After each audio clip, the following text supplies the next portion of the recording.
Today we're ranking worst to best Suzuki motorcycles on sale. Logan, what's the first thing you think of when you think Suzuki? When I think of Suzuki, I think maybe a little outdated.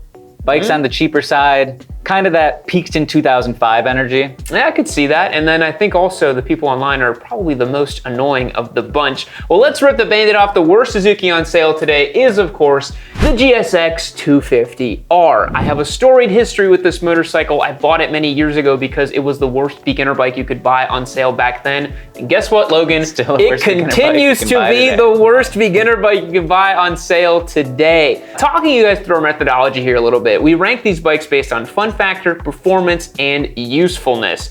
And Logan, guess what? Ranks pretty low on all of those. It's pretty low on all of them. It's not fun, it's not useful, it doesn't perform, and to be honest, the value for money just isn't there. You know anything about this motorcycle, or should I clue you in a little bit? Lumpy single cylinder, or is it a twin? It's a twin, actually. Yeah, so 2-cylinder, 250 steel cradle frame. I know that. Frame, yep. I know it's super heavy. It makes like 400 something pounds. It makes like super less slow. than 30 horsepower. This is like the definition of like a last generation Suzuki. And this is a trend you will see in today's video, unfortunately. I don't want to harp on Suzuki people too much, but as Logan said, y'all kind of peaked in 2005. Kind of that high school dropout energy, you know, really coming through. Let's move on to the next bike, shall we? Logan, following up on high school dropout energy, the next bike on our list of worst Suzukis to best Suzukis is the GSX-R 600. Uh-oh. Yeah, we had to put this one quite a bit lower because it hasn't been updated since Obama was elected as president in 2008, I think. So it's been a while. And it's like, that was kind of a cool area. You know, there's a lot of hope in the country. Certainly different than now, that's for sure. Yeah, like Jersey Shore was really popular in 2008. There's a lot of cool stuff happening in 2008. Including motorcycles. Gixxer 600 in 2008, sick bike, right? Yeah, that was awesome back in the day. Yeah, but times have changed. We no longer have a monoculture. We no longer can agree on what is real or what isn't. And the 600 has kind of gone the way of the dodo bird. I know you guys think this bike is amazing, but it's been left behind. Yeah, and it's compromised in performance. Sure, it makes a lot of peak horsepower, but it's low down on torque. You know, it's super committed to ergonomics, kind of impractical to ride around town, and cost a pretty penny. What's a 12,000 bucks, give or take? That is it really that much? Yes.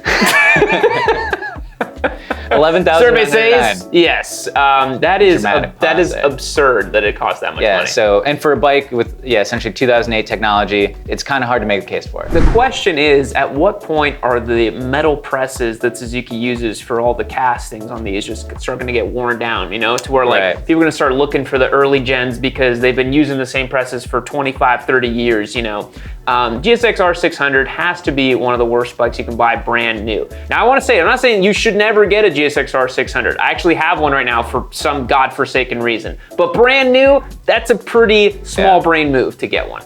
All right, next on our list here, coming in at number 9, it is the GSX-R 1000. Logan, we are not beating the allegations that we just slander upon Gixxer owners. And look, again, in 2008, pretty sweet bike. I mean, this has seen some updates. Yeah, 2017 was the last time, and it got variable valve timing. It is a sweet super bike, but you look at the stuff Ducati's doing, the BMW's doing, you're really gonna tell me a Gixxer 1000 is the one you're gonna get brand new? So of course the 1000 is more updated than the 600. It's got way more power, way more tech, way more features, but it is now coming up to nearly 10 years that Suzuki has updated this model. It was brand new in 2017 with a bunch of new changes, but it hasn't seen any updates since then. Even more so, Suzuki stepped away from MotoGP. They no longer have a serious involvement in national level racing. They're not involved in World Superbike. They only really do the Suzuka 24 hours. That's still a thing that Suzuki operates in. But to me, it really feels like Suzuki has lost their mojo with the GSX-R line. And so if you're looking at one brand new, it's probably not gonna be the best choice. All right, next up in the number 8 slot of Suzuki's worst to best, you're gonna see a bit of a theme here. It's the GSX-R 750, the motorcycle that we're hearing a lot of nowadays, right, Logan? Yeah, the Gixxer 750 owner is like the most vocal person on the internet right now in the wake of the next generation super sports. Yes. They keep talking about how the Gixxer 750 is the peak super sport bike ever made, right? Which is strange because it hasn't even been a real racing category and I don't even know how long. A very long time. And even as its larger displacement bikes are coming back into World Super Sport, it still doesn't make a ton of sense compared to the twins and triples and cool, fun, exciting motorcycles. It's just kind of a dinosaur in a lot of ways. It is the quintessential motorcycle that has failed upwards. It stayed the same for so long that it somehow became kind of relevant again. And Suzuki has hinted that they're going to release some sort of next generation super sport to compete with like the R9 and the V2. And I guarantee you it's not going to be a Gixxer 750 with bold new graphics. Logan, I actually thought of something. You know, we say that Suzuki kind of peaked in 2005. Maybe the owners did too. Oh yeah, maybe. I thought you meant the owners of Suzuki. I was like, I don't really understand. No, not the owners of the Suzuki. Gixxer 750 owners. I mean, 100%. Maybe, right? Like when I go home for Thanksgiving and I'm at the hometown bar, I see like 6 or 7 Gixxer 750 owners that have never left that hometown. Yeah, they're still there. And I guess they need to stay there to stimulate that economy somehow. Not everyone can leave their hometown and join the big gay cities that we all live in, baby. You just can't do that, right? So Gixxer 750 finds our way at the top of the Gixxers because it does have the most reasonable torque of all of them. The 1000's kind of overpowered for the street. It's enough power to have fun with, but again, finds itself a little bit compromised because it is not that comfortable to ride. It's a super sport, committed ergonomic, and in terms of usefulness, well, you can't really do a whole lot with it other than ride on weekends and go fast on the highways. So the Gixxers, as you can tell, have all found their way at the bottom of our list today. Maybe we're gonna find some newer stuff on the rest of the list. Next up is a motorcycle that Suzuki has updated in the last year or two, which is kind of saying something. And yeah, as Logan alluded to, kind of updated it. The DRZ4S is finding our way on 7th on the list today. This is a motorcycle that has a cult following, man. The DRZ is one of those diehard bikes. To be honest, all Suzukis have a cult following, don't they? They do. I mean, I think it's this unique thing. It's like you've ridden the same bike. It's this like neuroplasticity, right? They've been riding Suzukis that have been the exact same since 2005. And just your brain stops being able to comprehend new ideas, new motorcycles, new price points. They're like, a motorcycle should cost this much and it should make this much horsepower, and that's all they can think about. That's actually very true, right? They think it's like, my sport bike should have 125 horsepower and should cost $7,000 out the door. And it's like, it's not 2005 anymore. Like, I don't know what to tell you, right? Yeah, so, and with that mindset sort of at the forefront of this conversation regarding the DRZ4, it has seen some backlash from DRZ devotees and other kind of dual sport guys alike. DRZ people and everybody else. Right. Because the standalone thing that you got to talk about this bike, and one of the reasons it actually found its way much further down on our list, because when we ranked it, it was actually much higher, but we had to dock it because the MSRP on this motorcycle is absurd. It's $9,000. MSRP, not even out the door for this machine. You're talking $10,000 plus out the door for a DRZ that has functionally the same bones as an old one. It has fuel injection now, but when you look at the adventure category, it makes very little sense to purchase a brand new DRZ. You can find many of them used and they're gonna be basically the same thing. The KTM Enduro R, the 390 is what, $4,000 cheaper? Give or take, yeah, it's like $5,500 for either the Enduro or the SMCR 390. It's probably just as capable off-road and all that. So the Suzuki found its way on our list. In terms of the fun factor, it's pretty high. It's a fun, peppy dual sport. You can pop wheelies with it, slide it around. It's lightweight. It's not particularly useful though. I don't think it'd make a great commuter, a great grocery getter, a weekend kind of canyon riding bike. It very much is a dual sport bike for a very specific purpose, so not a broad range there. Right, and yeah, like in a vacuum, a ton of fun. I think everybody would be hard pressed to have a bad time on our DRZ, whether it's the old one or the new one. But relative to the price, relative to the competition, it's just not a great value. So yeah, that's kind of why it found its place where it did on the list. Yeah. Number 7. But the next one is a legendary moniker. So number 6, Hayabusa, baby. Oh, we got the kanji on there. I'm sure in my American penmanship, that probably means something completely different than Peregrine Falcon. Who knows if you understand Japanese calligraphy. That's weird, you wrote penis bird on there. I know, right? That's, how did he do that? So Hayabusa finds its way 6th on our list. This is one of the funnier bikes in Suzuki's lineup, in my opinion, because it's received the Suzuki treatment in that it hasn't really been updated since the late 2000s. Like, this is, the Gen 3 is basically a Gen 2 with, like, you know, newer plastics, some nicer features, a new TFT. and that's about it. The bones are basically the same, and I'll never forgive Suzuki for never releasing a forced induction Hayabusa. Never. But I mean, who knows? We're living in the future now. Anything's possible. That's true. Maybe we'll get one. So Hayabusa finds its way 6th on our list. It's obviously got a ton of performance. It goes like stink in a straight line. It's relatively useful from a comfort and everyday riding perspective. We actually featured it on our fastest daily bikes you can legitimately daily ride video. And in terms of fun factor, it's a very unique experience. It's a giant comfy couch on wheels with a rocket attached to it. So it's a lot of fun. But there's other newer, more interesting, and better motorcycles up on the list. But I mean, Logan, the Hayabusa needs no other introduction or any other beautiful language assigned to it, right? It's a classic, of course. They tried to make it less ugly, which is kind of disappointing. I think they should have made it more ugly. Yes. That seems like the trajectory a Hayabusa needs to go on. But yeah, I think just because of the sheer scope of its size, its magnitude, while that is awesome and powerful, maybe not the most versatile or usable daily motorcycle, and it costs a pretty penny, $19,000 give or take. That's true. Yeah, and Suzuki actually calls it dark and muscular, which is my favorite category on Hub, if you guys want to know. And Logan, it makes me wonder, why is Suzuki so afraid? Back in the late 90s, early 2000s, they weren't afraid, man. They made grotesque Hayabusas. They challenged Ducati with the SV650s. They made world-beating leader bikes. They became so conservative and afraid, and they didn't do anything for forever. Maybe the 2008 financial crash just rocked them to their core, and they're like, we can't make any moves. We're done making moves. Yeah, and I think they realized selling little hatchbacks in India, just that pays the bills, and it's less risky. And I think everybody's a little scared, right? On certain times. Maybe. Tariffs. But I don't even know what a tariff is. But Suzuki's been scared for 20 years. At some point, you got to stop being scared. I've been scared for 30 years. Moving on.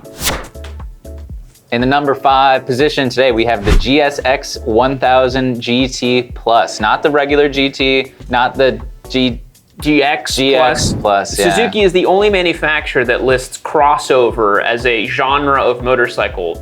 Suzuki, that's not a thing. Stop trying to make crossover happen. We're not talking about Mazda CX-5s over here. We're talking motorcycles, baby. And the GSX S1000 GT Plus, probably the most mouthful of a motorcycle other than the Honda CBR 1000 RRSP Fireblade, finds its way pretty high up on our list, actually, because it's a pretty sweet bike. The bones are good, it's useful, it's fast, it's comfortable, it's simple enough to where you can get along with it and understand it. I rode and reviewed this bike and I was like, actually, this is a pretty sweet bike for a pretty fair price. But I think it got docked a few points because it's just not quite as fun or interesting as other things, right? Right, I mean, there's gonna be compromises, right? The more useful, the more practical it is, even the more powerful it is can have limitations on fun factor. So I think as a whole package, really awesome bike if you're, an older gentleman that still likes to go fast in straight lines sometimes while you haul the groceries home. But I think there's definitely some bikes that may have a little bit more pizzazz, a little bit more fun.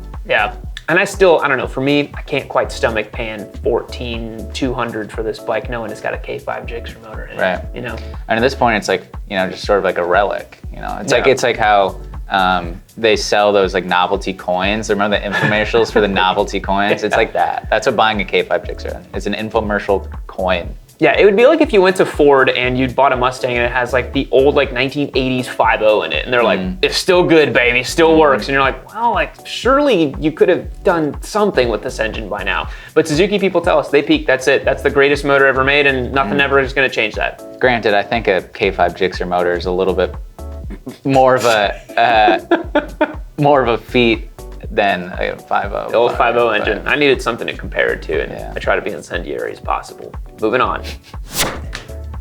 Number 4, V-Strom 1050. So this one, I kind of forgot that Suzuki made, but then once I remembered it, I'm like, actually, that's a really sweet bike, and Suzuki should make more stuff like this because there's not a whole lot on sale like the V-Strom 1050. No, I was gonna say, it's kind of, on one hand, it kind of meets the market of the proliferation of ADV stuff, but it is unique in having the V-twin. I think that's pretty cool. Obviously, we all fell in love with the V-twin from the SV650, V-Strom 650, and this is just sort of the larger brother. larger brother then. Yeah, so the bones of this one comes from the SV1000, TL1000. It was bored out a little bit, so it's a bigger V-twin coming from that platform.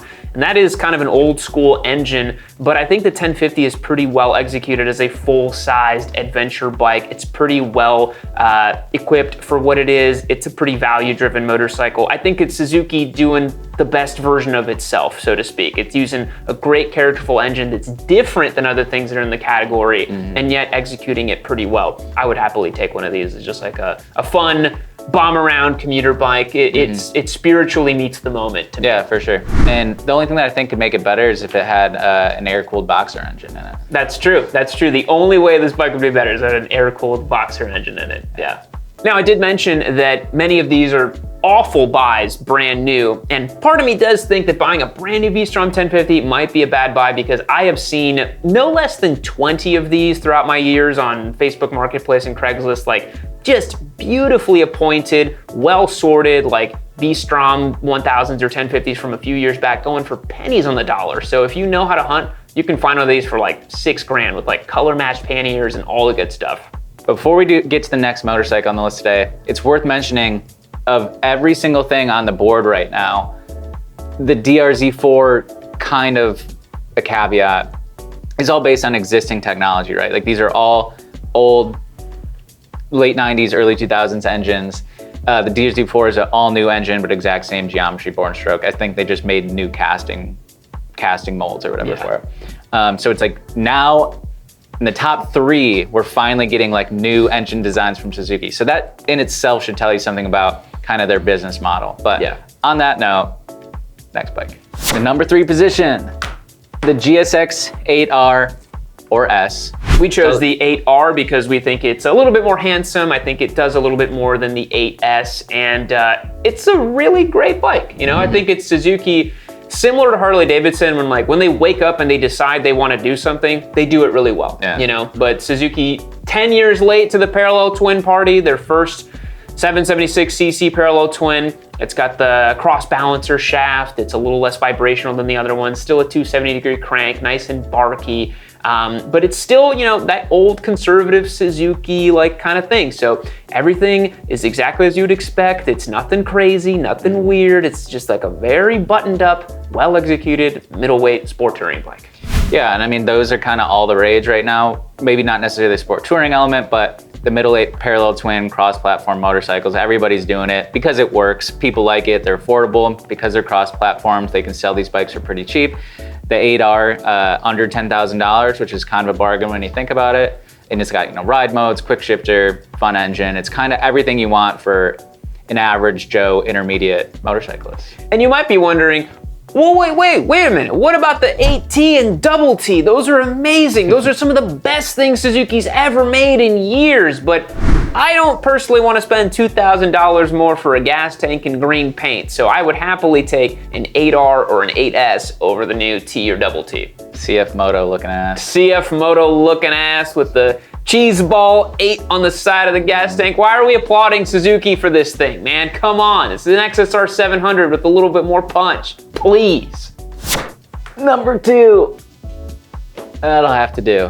GSX-S 1000. So we've talked about the Honda CB1000 Hornet, and we've been jokingly calling it the Street Fighter you have at home. So everyone wants a Ducati Street Fighter, but yeah. And then so the GSX 1000 is the Hornet you have at home. Yeah, so it's 2 levels removed from the Street Fighter, but it's a really, I mean, I struggled with this one, and we were up against the wire of like, all right, like gun to your head, which bike would you choose, this one or this one?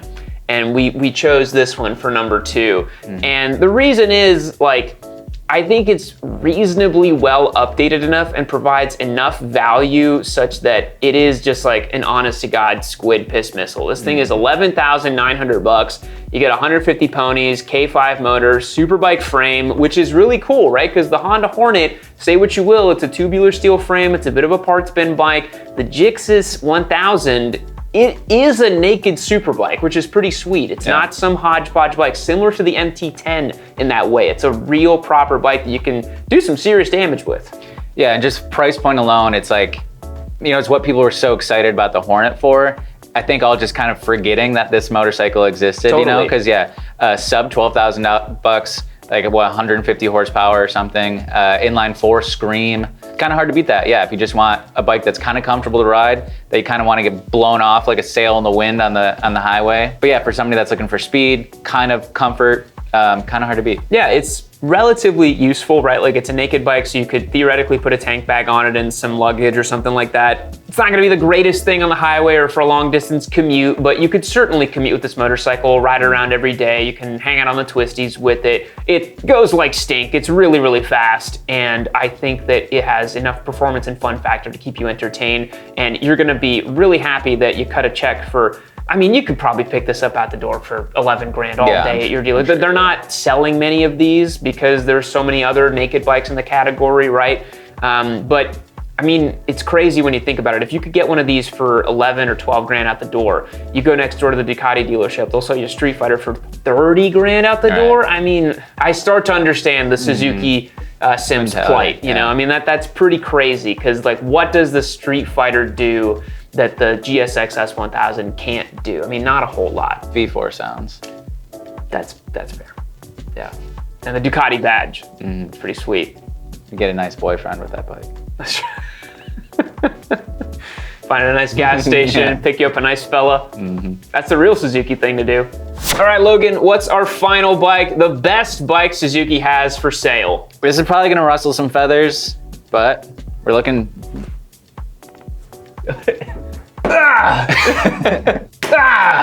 That's number one. That'll have to do. V-Strom 800, baby. Come on. Best bike Suzuki has for sale today. Pound for pound, dollar for dollar. You can't fight me on this. Argue with me all you want in the comments. Say that the Gixxer Thou is better than a V-Strom 800. It's not, man. It's a fun, punchy parallel twin. You can do whatever you want with it, tour with it, travel with it, commute with it. This is Suzuki's Transalp, executed about as well as the Transalp, I would say. Yeah, I mean, it's gotta be number one, right? Yeah, I mean, just in the broad realm of motorcycling as a whole, all the different things you can do, the usefulness of it, how comfortable you are on it. Yeah, a bike can be super freaking fast, but like if your back is throbbing, your wrists are throbbing, like you don't have the core strength to ride it for more than 50 minutes, it's just not fun and it's not worth, it doesn't always warrant a place in your stable. Like a bike like the V-Strom, you can use it every day, commute on it, run errands with it, take a passenger with it, tear up some twisties, do a little off-road stuff. Like it really is a do-it-all machine, affordably priced, kind of cool looking too. It's got like the V-Stroms always have kind of that cool design language. I like it's got a good beak on the V-Strom, gives it that ADV kind of rally edge to it. And then again, yeah, it's got just over $10,000. Same thing with the Transalp. Why I was sold on that game, because it came in right under 10,000 bucks. That mental price break like means a lot for people. People can conceptualize spending 10,000 bucks, but 12,000 sometimes seems overboard. And so yeah, for those reasons, I think the V-Strom is kind of an obvious choice. Yeah, V-Strom, great engine, great bones, bulletproof, reliable from Suzuki, can do a little bit of everything with it. If you were to ask me which bike I would pick out of the whole lineup, it'd probably be a V-Strom 800. It can suit so many different riders. You can do a lot with them. The aftermarket's pretty decent on them. And yeah, still value driven and value priced. I think it's the most exciting and interesting thing Suzuki is currently doing. It remains to be seen if we do get any new motorcycle models from Suzuki. It seems like every 5 years we get something new, a new platform. They seem to be very excited to shoehorn that new 776cc parallel twin into every and any platform they could possibly conceive of. So I would wager that we're probably gonna see maybe 2 or 3 more models with that engine until we get another new engine from them, but we will see. For now, the V-Strom 800 has to be top of the pile. Yeah, I mean, I think it'd be cool to see them like just kind of bore out that and then have a higher revving, larger displacement twin, but that is complete speculation. I just made that up. Yeah. But it'd be cool to see.